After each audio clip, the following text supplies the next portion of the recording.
the enemy inside. There's a war inside you. A war no one else can see. A battle between the person you are and the person you're meant to be. Every morning you wake up on a battlefield, your fear on one side, your faith on the other. Your doubt against your discipline. Your comfort versus your calling. And the fight never ends. You've learned how to hide it. You smile. You post.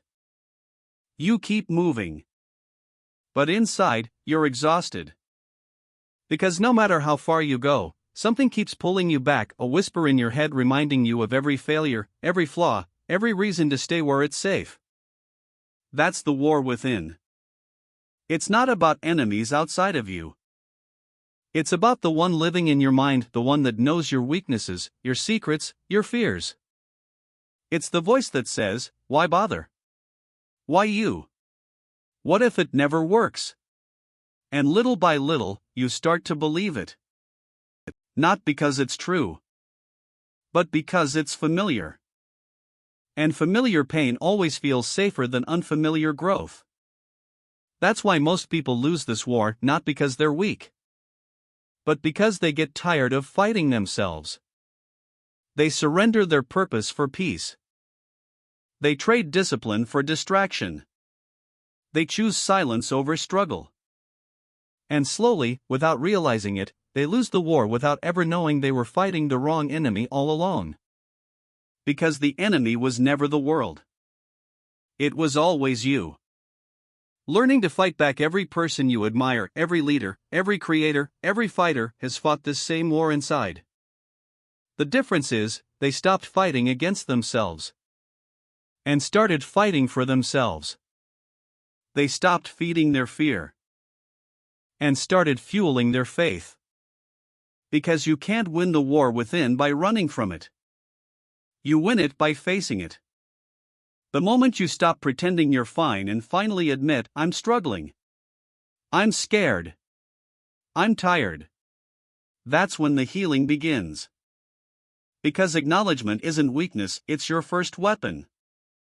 You can't fix what you won't face. You can't master what you won't admit exists. When you start fighting back, you realize something powerful. The voice that said you couldn't was never a prophecy. It was a test.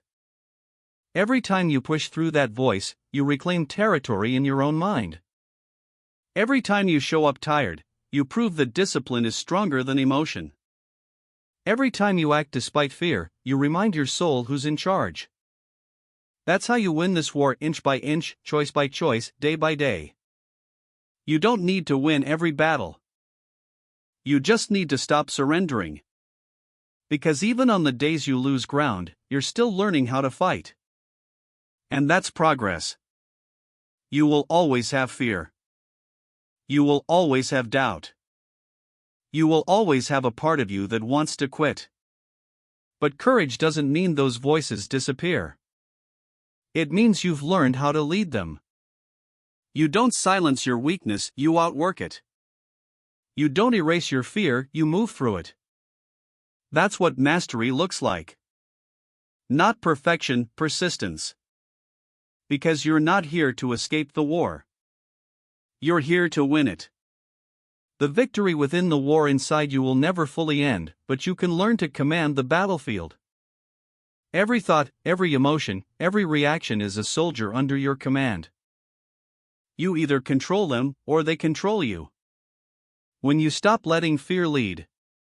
When you stop letting doubt dictate your direction, you stop fighting from survival and start fighting with strategy. You stop reacting.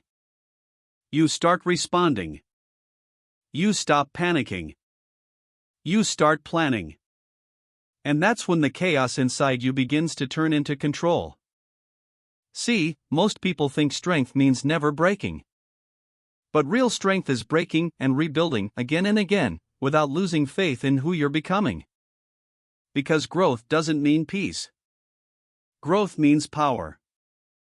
It means learning how to fight without losing yourself in the battle. It means hearing fear's voice and moving anyway. It means being tired, uncertain, and afraid, but still showing up. That's what warriors do. Every time you rise after a setback, you reclaim another piece of yourself. Every time you face your demons instead of hiding from them, you take your power back.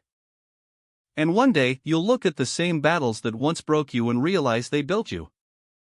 You are not your thoughts. You are the commander of them. You are not your fears. You are the one who decides what they mean. You are not your past. You are the wisdom it left behind. And the moment you understand that, you stop being at war with yourself and start leading yourself. The war within doesn't end in victory. It ends in understanding. When you realize that fear isn't your enemy, it's your alarm clock. That doubt isn't weakness, it's awareness. That pain isn't punishment, it's proof that you're still in the fight. So don't wish for an easier battle. Train for a stronger mind. Because peace isn't found by avoiding the war. Peace is found by winning it.